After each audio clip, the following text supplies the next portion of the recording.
Menteri Pertahanan Turki memberikan kritik keras secara verbal kepada Rusia dalam konferensi tingkat tinggi Perserikatan Bangsa-Bangsa di New York. Ushar Gular menatap Moskow tajam dan menegaskan Crimea bukan dan tak akan pernah jadi milikmu. Turki tidak pernah mengakui aneksasi ilegal Crimea dan kami telah berdiri teguh sejak 2014 mendukung kemerdekaan, kedaulatan, dan integritas wilayah Ukraina termasuk Crimea. Pesan itu disampaikan tegas, terbuka, dan personal. Itu adalah seruan perang yang membakar ambisi imperial Putin di hadapan 50 pemimpin dunia. Gular menegaskan dengan sangat jelas bahwa Turki mendukung Kiev. Tidak ada syarat, tidak ada tapi-tapian. Namun, dengan miliaran nilai perdagangan yang dipertaruhkan, sikap Turki bisa mengubah peta pengaruh dan keseimbangan militer dalam perang ini. Untuk mendapatkan gambaran lengkap, kita harus mundur sedikit untuk melihat apa yang memicu putaran terbaru ini. Pada 24 September, konferensi tingkat tinggi platform Crimea kelima diadakan di Perserikatan Bangsa-Bangsa New York. Ini menarik pemimpin dunia dan diplomat mendukung upaya Ukraina melawan pendudukan Rusia. Pada konferensi tingkat tinggi itu, Menteri Pertahanan Turki Yashar Gular menegaskan Turki tak pernah mengakui aneksasi Crimea oleh Rusia dan mendukung penuh kemerdekaan serta integritas teritorial Ukraina. Ia juga menyoroti penderitaan Tatar Crimea, menyebut perlindungan mereka sebagai kewajiban sejarah dan moral.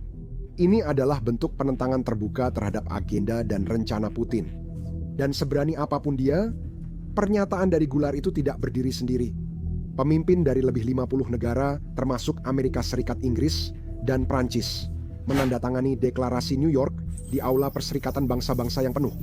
Fakta ini membentuk front bersatu, menyerukan sanksi lebih keras bagi pendukung pendudukan, bantuan pembebasan, dan perhatian lebih pada pelanggaran hak asasi manusia di Crimea.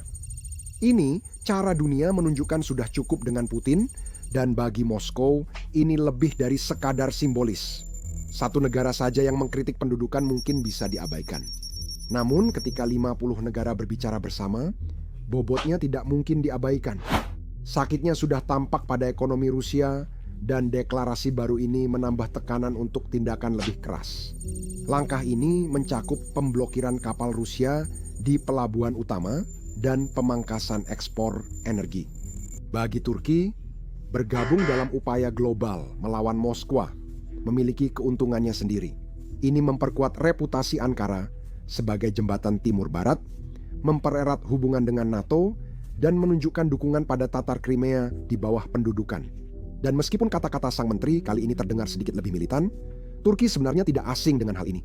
Negara tersebut sudah menyampaikan pesan yang sama selama cukup lama. Presiden Turki, Erdogan, sudah menyuarakan hal yang sama selama bertahun-tahun. Dia tidak pernah berhenti. Pada bulan September 2024 lalu, dia menyampaikan secara gamblang dalam sebuah pesan video kepada pertemuan lain dengan mengatakan bahwa pengembalian Crimea ke Ukraina adalah sebuah keharusan menurut hukum internasional. Itu terjadi setahun lalu, tapi perasaannya masih terasa hingga kini. Seperti diduga saat dia mengatakannya, Kremlin langsung merespons. Juru bicara Dmitry Peskov menyatakan Rusia tidak setuju dengan pernyataan Erdogan dan mengakui Crimea menjadi titik ketidaksepakatan besar antara Moskow dan Ankara. Meskipun demikian, Erdogan tetap teguh pada pendiriannya dalam hal ini. Dan sejak awal ia tidak pernah surut dalam menyerukan kebebasan. Namun sikap tegas Ankara menimbulkan pertanyaan. Apalagi saat banyak negara memilih diam. Untuk memahami mengapa posisi Turki begitu kukuh, Anda harus melihat ke masa lalu, ke berabad konflik. Pada puncak kejayaan Kekaisaran Utsmaniyah, wilayahnya membentang dari Gerbang Wina hingga Padang Pasir Arab. Rusia, kekuatan baru di utara, sangat menginginkan perbatasan itu. Di tengah terdapat Crimea, permata Laut Hitam, dan rumah bagi orang Crimea. Khanat, negara muslim kuat yang bersekutu dengan Ottoman. Itu adalah penyangga, benteng pertahanan, tempat di mana para penunggang kuda Tatar bertempur keras melawan para penyerbu. Masalah mulai muncul akhir 1700-an. Katarina yang Agung, permaisuri Rusia yang berkemauan keras, melancarkan serangkaian perang yang menggerogoti wilayah Kesultanan Utsmaniyah. Pada 1768 pasukan Rusia menyerbu Balkan dan bertempur sengit melawan Utsmaniyah hingga sungai-sungai memerah. Pasukan Utsmaniyah melawan, Namun Rusia tetap maju dengan meriam yang menggelegar di dataran. Pada 1774 perjanjian memaksa Utsmaniyah menyerahkan benteng penting meski hanya sementara. Katrina dan ambisinya belum selesai. Pada 1783 pasukan Rusia menyerbu Crimea dan menggulingkan Khanat dengan cepat dan tanpa ampun. Semenanjung itu jatuh dengan sedikit perlawanan, tetapi akibatnya adalah kekacauan. Utusan Ottoman melihat sekutunya tercerai-berai saat Moskwa mengibarkan bendera di Sevastopol. Mereka mengubahnya jadi pangkalan angkatan laut yang menantang jangkauan Istanbul. Bagi Ottoman, itu adalah pukulan telak, membuka jalan bagi kapal-kapal Rusia untuk berkeliaran di Laut Hitam dan mengancam jalur perdagangan serta situs-situs suci. Setiap langkah Rusia ke selatan makin menjerat kekaisaran. Perang pun terus berlanjut. Selama abad berikutnya, Rusia dan Ottoman bentrok 6 kali lagi. Setiap pertempuran lebih berdarah dari sebelumnya.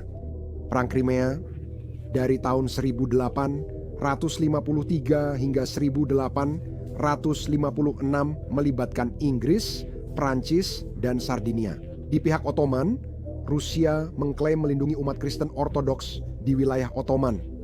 Namun tujuan sebenarnya adalah ekspansi. Pertempuran berpusat di Crimea, pasukan sekutu menyerbu pantai di bawah tembakan hebat, dan Balaklava terkenal karena serangan brigade ringan. Bayangkan saja 600 tentara Inggris menunggang kuda memasuki lembah maut melawan meriam Rusia. Terlihat epik, bukan? Namun, korban jiwa terus meningkat dengan lebih dari 500.000 orang tewas akibat pertempuran dan penyakit demi menguasai semenanjung itu. Itu seperti perseteruan keluarga lama yang dendamnya bertahan turun-temurun. Rusia terus menyerang perbatasan Ottoman dari Kaukasus ke Danube. Tiap kemenangan makin melemahkan Sultan. Awal 1009, ratusan kekaisaran melemah. Perang Dunia I memecah wilayahnya saat Rusia dilanda revolusi.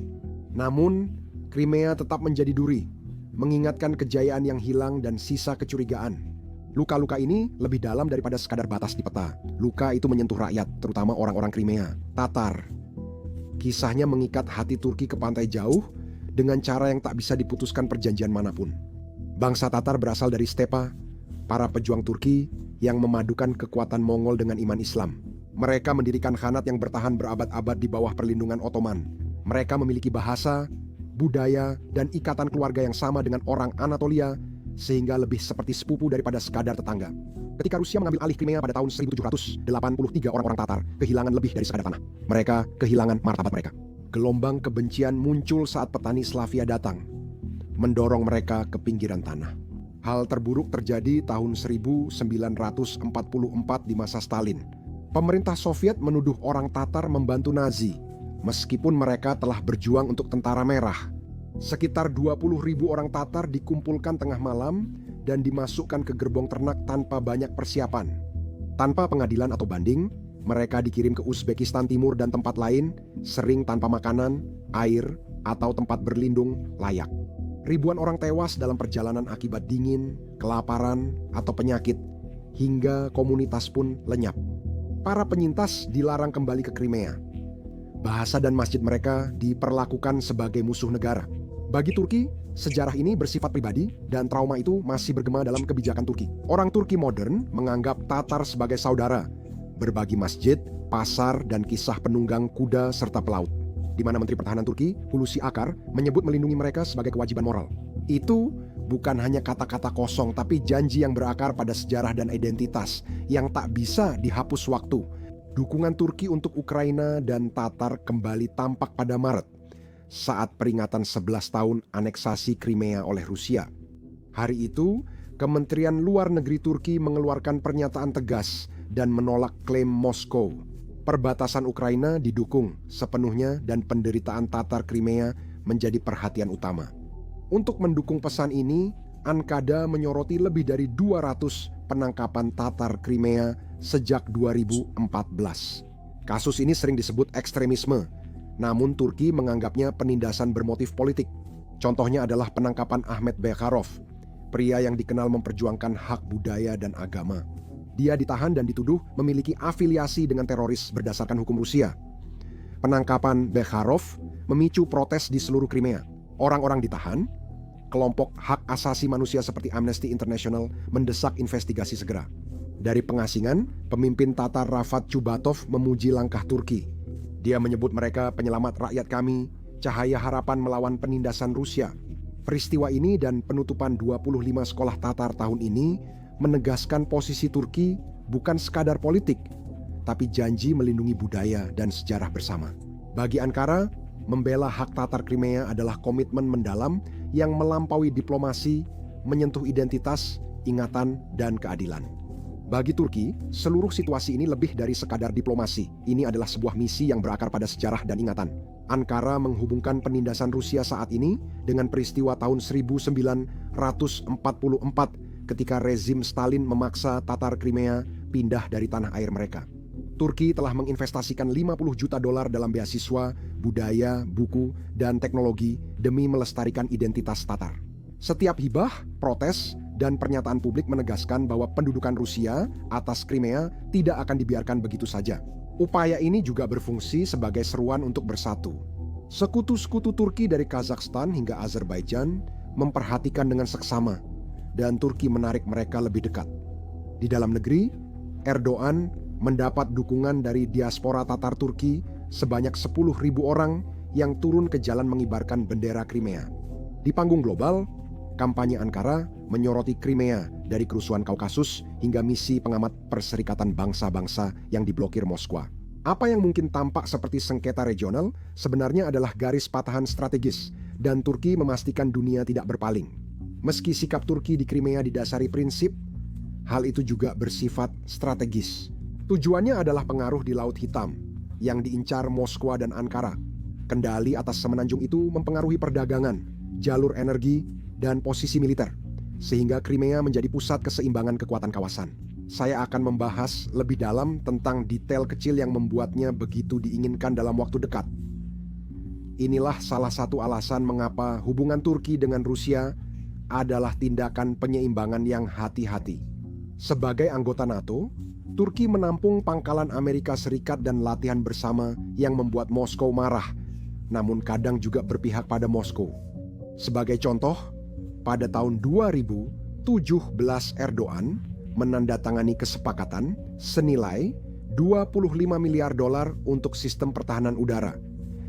S-400 milik Rusia menentang Washington dan kehilangan akses ke program F-35. Baterai-baterai itu tiba pada 2019 dan tetap di silo, melambangkan independensi Ankara. Baru-baru ini ada rumor bahwa Rusia mungkin ingin membelinya kembali, tetapi Turki tetap teguh menggunakan mereka sebagai alat tawar-menawar. Kita akan membahas lebih lanjut tentang hal itu di video lain. Pada saat yang sama, Turki juga melakukan kesepakatan senjata dengan Moskow.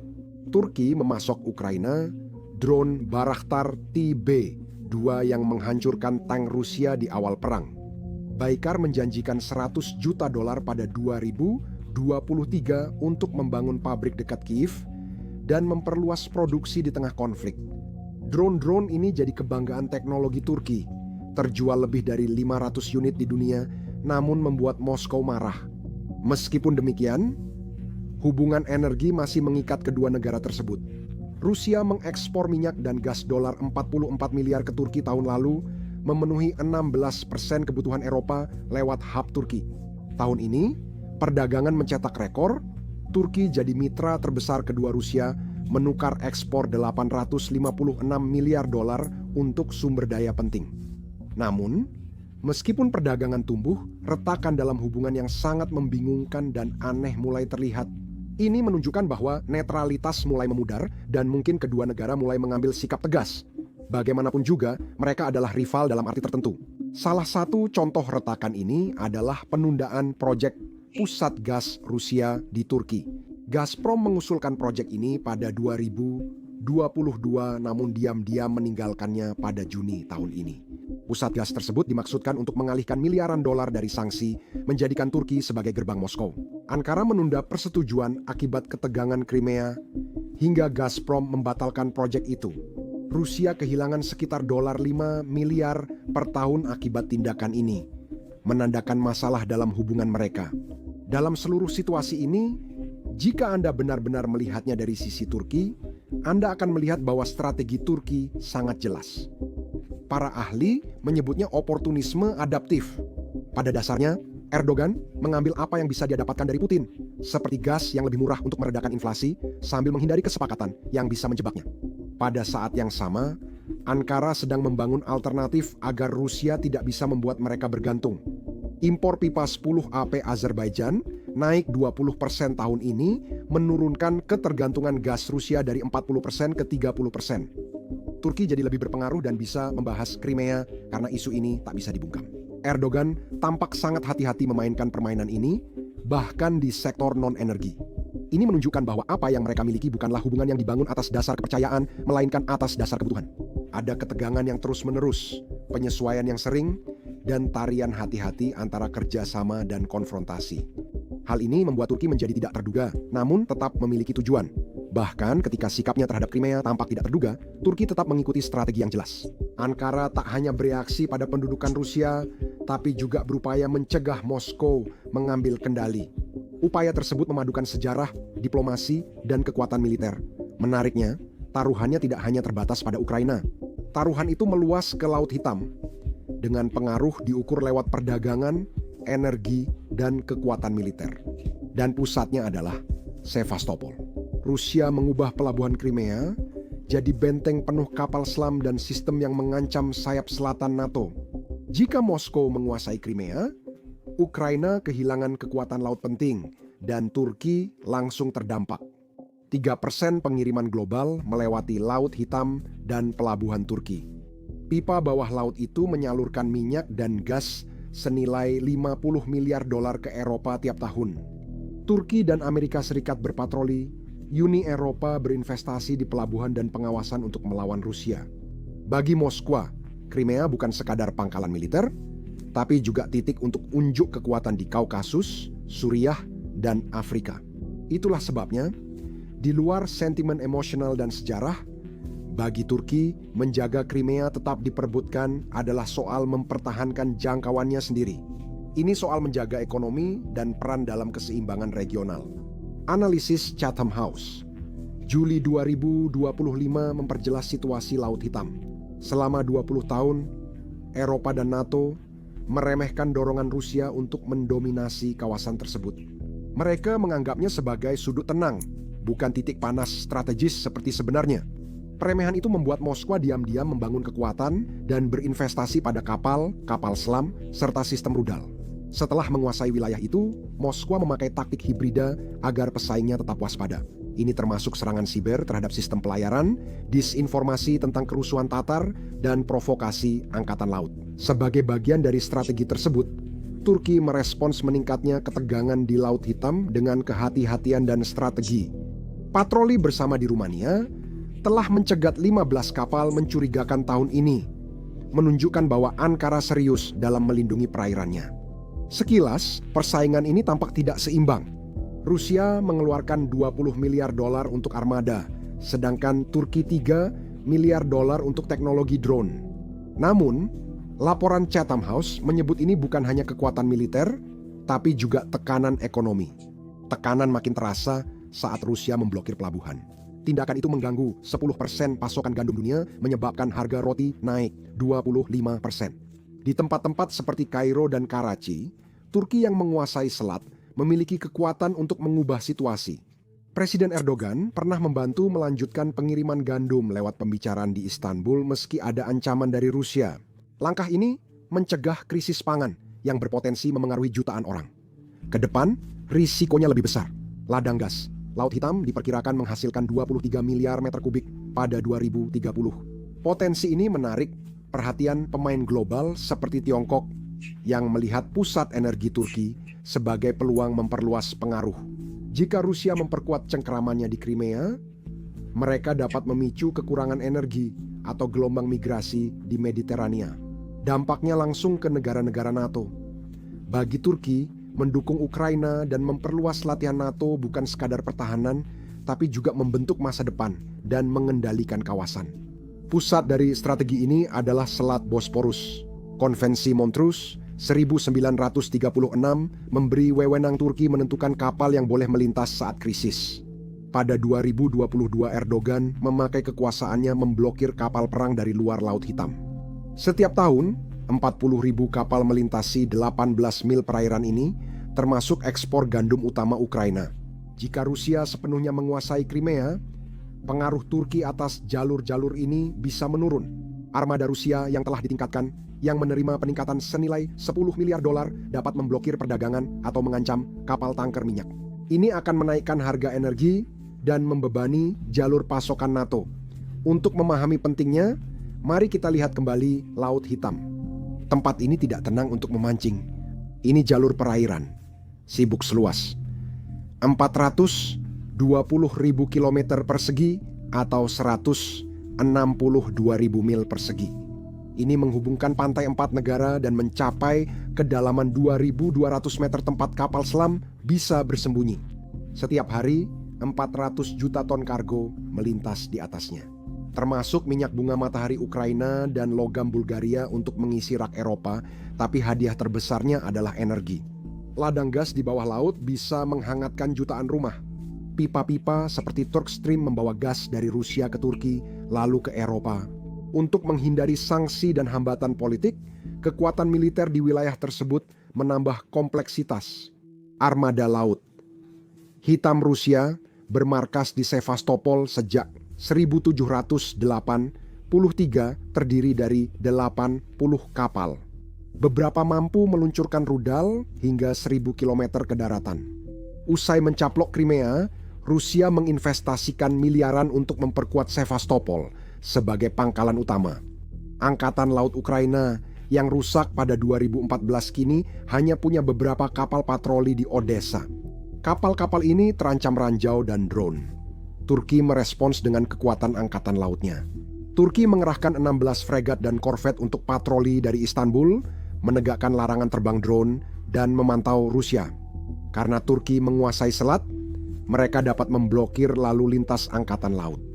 Saat invasi 2022, Erdogan melarang kapal non-laut hitam, sehingga kapal perusak Amerika Serikat tertunda dan sekutu NATO punya waktu lebih untuk merespons.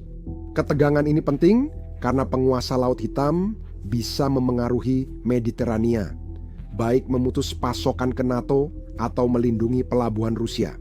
Kesepakatan gandum yang dimediasi Turki tahun 2022 menunjukkan besarnya taruhannya. Sebelum kesepakatan, perang menghentikan ekspor 25 juta ton, 30%, dan memicu kerusuhan di beberapa wilayah Afrika.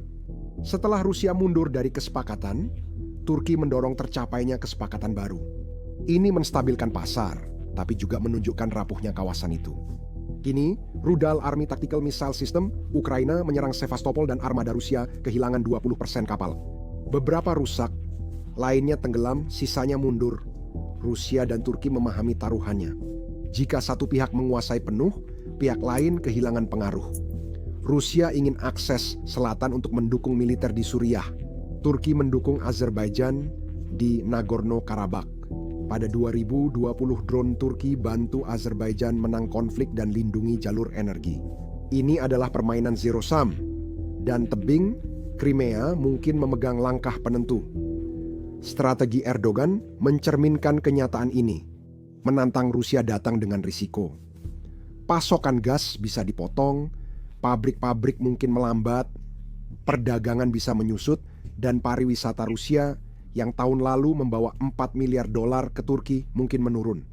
Serangan siber atau konflik proksi di Suriah bisa terjadi, namun keuntungannya besar. Dukungan untuk Ukraina meningkatkan reputasi Turki di NATO dan membuka peluang 20 miliar dolar termasuk penjualan F-16 dari Amerika Serikat. Penyeimbangan ini memberi Turki peran unik sebagai anggota NATO dan negosiator utama di kawasan paling tegang dunia. Kemitraannya dengan Ukraina meliputi pabrik drone dan latihan laut bersama. Uni Eropa menginvestasikan 2 miliar euro sebagai hibah untuk pelabuhan Turki.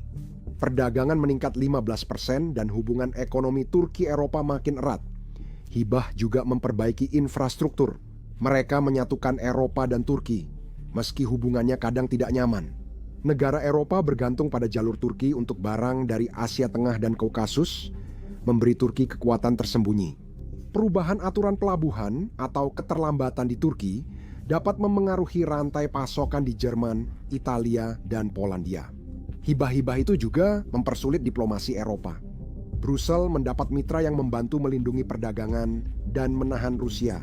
Brussels juga menghadapi kekhawatiran terkait politik Turki, kebijakan migrasi, dan hubungan yang tegang dengan Yunani dan Siprus. Masalah ini selalu muncul, bahkan di pertemuan bersahabat, dan situasinya makin rumit. Ketika Eropa membeli energi dan barang dari Turki, Ankara menjadi pemasok sekaligus negosiator. Ini memberinya pengaruh dan membahas reformasi, aturan bea cukai, serta kesepakatan migrasi. Jadi ketika Eropa mengirim 2 miliar euro ke pelabuhan-pelabuhan Turki, itu juga mengirimkan pesan, kami membutuhkanmu. Ini membuat suara Turki lebih kuat soal Crimea dan keamanan Laut Hitam, serta menyulitkan pemimpin Eropa mengabaikan posisi Ankara. Turki kini bukan sekadar jembatan antar wilayah, tapi telah menjadi penjaga gerbang. Dan itu mengubah cara Eropa memandang Rusia, Crimea, dan peran Turki. Di dalam negeri, popularitas Erdogan sedang meningkat. Dia mengaku sebagai pelindung bangsa Turki, dari Tatar hingga Uzbek. Di negara dengan 80% warga berdarah Asia Tengah, pesan ini sangat mengena. Jajak pendapat menunjukkan persetujuan naik 7 poin setelah sikap tegasnya soal Crimea. Ini mencerminkan citranya sebagai pemimpin fleksibel, namun tegas soal kehormatan. Pola ini sudah tidak asing. Tahun 2016 jet Rusia masuk udara Suriah lalu ditembak Turki. Ketegangan naik, pariwisata turun 40%, namun Erdogan berdamai, menandatangani kesepakatan gas, dan tetap mendukung kelompok anti-Assad. Crimea pun demikian. Ini garis merah lain di mana Turki unjuk kekuatan tanpa memutus hubungan. Di wilayah sengketa, situasi pertempuran Crimea berubah. Tahun lalu, ide Ukraina merebut kembali semenanjung itu terasa sangat jauh. Saat ini, skenario itu benar-benar dipertimbangkan oleh perencana militer dan diplomat. Senjata barat menyerang lebih dalam, pasukan Ukraina uji pertahanan Rusia, Moskwa kesulitan bertahan. Serangan balasan Ukraina di Kherson dan Zaporizhia telah mengganggu jalur pasokan utama. Sistem baru dari Amerika Serikat seperti Ground Launched Small Diameter Bomb yang diluncurkan High Mobility Artillery Rocket System kini bisa mencapai target di Crimea yang sebelumnya tak terjangkau. Didukung oleh pelatihan NATO dan intelijen lokal, pasukan khusus Ukraina telah melakukan serangan di belakang garis musuh. Mereka menghancurkan stasiun radar, menyabotase gudang, dan memaksa Rusia memindahkan unit elit ke Sevastopol. Pemindahan pasukan melemahkan cengkeraman Rusia di tempat lain dan memperlihatkan celah di garis depan yang kini tampak dari atas. Citra satelit memperlihatkan penurunan aktivitas penerbangan di pangkalan udara Crimea. Pesawat pengebom Su-34 dan pesawat berat lainnya telah dipindahkan ke timur, ke Krasnodar. Ini bukan strategi baru, tapi mundur akibat tekanan.